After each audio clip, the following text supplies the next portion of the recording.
दोस्तों, क्या आप जानते हैं कि CAA यानी सिटीजनशिप अमेंडमेंट एक्ट क्या है और इंडिया के मुसलमानों को इससे क्या खतरात हैं? अगर नहीं तो आए हम आपको इसके बारे में बताते हैं। दोस्तों, ये कानून 11 दिसंबर 2019 को भारतीय पार्लियामेंट के दोनों ऐवानों से पास किया गया। ये कानून बज़ाहिर हमसाया ममालिक के जुल्म सितम का निशाना बनने वाली अक़लियतों को शहरियत देने के लिए बनाया गया है। इन अक़लियतों में हिंदू, सिख, ईसाई और बुद्ध मत तो शामिल हैं, लेकिन मुसलमान नहीं। इंडियन मुसलमानों को खौफ है कि ये कानून इनके मुस्तकबिल पर सवालिया निशान है, जो NRC यानी नेशनल रजिस्टर ऑफ सिटीजन की इब्तदाई शक्ल है। दोस्तों, आप जानते हैं NRC क्या है?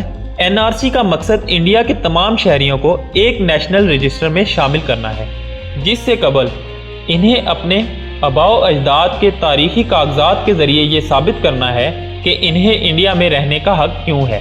दोस्तों, याद रहे कि शनाख्ती कार्ड या टैक्स की रसीदात NRC के लिए नाकाफ़ी हैं। भारत के करोड़ों मुसलमानों समेत दीगर अक़लियतों के पास अपने आबाओ अजदाद के भारतीय होने के दस्तावेजी सबूत नहीं है।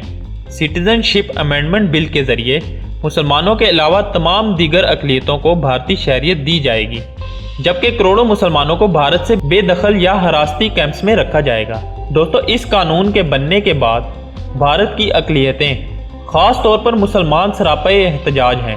एहतजाज की इब्तदा यूनिवर्सिटी तलबा ने की, जिनमें जामिया मिलिया, जवाहरलाल नेहरू यूनिवर्सिटी और अलीगढ़ मुस्लिम यूनिवर्सिटी के तलबा शामिल हैं। पुलिस ने नहत्ते तलबा पर लाठीचार्ज, फायरिंग और आंसू गैस की शेलिंग के बाद बड़ी तादाद में तलबा को गिरफ्तार किया, जिससे एहतजाज का दायराकार मुल्क भर की दूसरी यूनिवर्सिटियों में फैल गया। दुनिया भर में यूनिवर्सिटी तलबा पर तशद्दुद के खिलाफ मुजाहरे हुए। दोस्तों, 19 दिसंबर को पूरे भारत में एहतजाज किया गया, जिसके नतीजे में 3 अफराद हलाक, सैकड़ों जख्मी और हज़ारों अफराद को गिरफ्तार किया गया। न्यू दिल्ली समेत मुल्क की मुतअद्दिद रियासतों में इंटरनेट और फ़ोन सर्विस मुअत्तल कर दी गई।